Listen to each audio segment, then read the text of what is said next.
তরুণ প্রতিভাবান খেলোয়াড় বের করে আনতে নতুন ক্রীড়া কার্যক্রম চালুর পরিকল্পনা হাতে নিচ্ছে বিএনপি।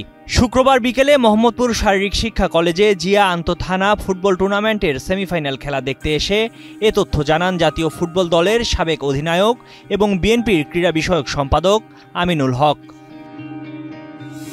ফুটবল মানেই বাংলাদেশের জন্য এক উৎসবের আমেজ, হোক তা অলিতে গলিতে কিংবা সবুজ মাঠে। সেই আমেজেরই দৃশ্য দেখা গেল শারীরিক শিক্ষা কলেজ মাঠে, যেখানে জিয়া আন্তঃথানা ফুটবল টুর্নামেন্টের ফাইনালে উঠতে মরিয়া মোহাম্মদপুর আর ভাটারা। খেলা দেখতে এসে সাবেক অধিনায়ক আমিনুল হক বলেন, সুযোগ পেলে তার দল ভবিষ্যতে প্রতিভাবানদের রাষ্ট্রীয়ভাবে পৃষ্ঠপোষকতা করবে।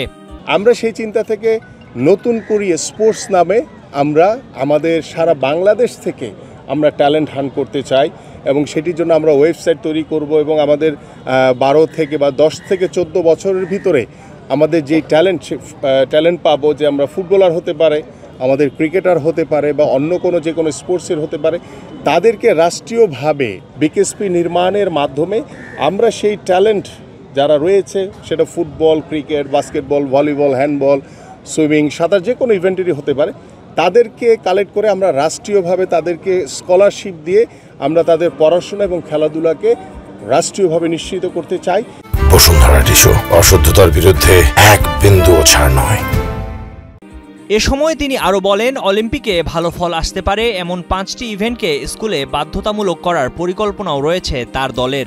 সকলের কাছে মেসেজ দিতে চাই যে আমরা একটি সুস্থ জাতি হিসেবে আমাদের সন্তানদেরকে গড়ে তুলতে চাই। পাশাপাশি 5টি ইভেন্টকে নিয়ে আমরা যে ইভেন্টগুলো আমাদের অলিম্পিকে ভালো কিছু করার সুযোগ রয়েছে, এরকম ফুটবল, ক্রিকেট সহ আরও 3টি ইভেন্টকে বাছাই করে আমরা সেই খেলাগুলোকে প্রত্যেকটি স্কুল পর্যায়ে বাধ্যতামূলক করব। 26টি থানা নিয়ে 10 জানুয়ারি থেকে শুরু হয় এই টুর্নামেন্ট।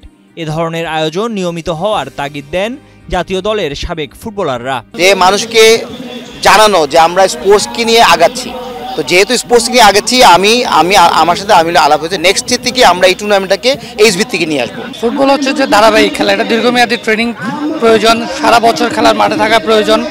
সারা বছর মাঠে খেলা হলে প্লেয়ার এমনিতে উঠে আসবে।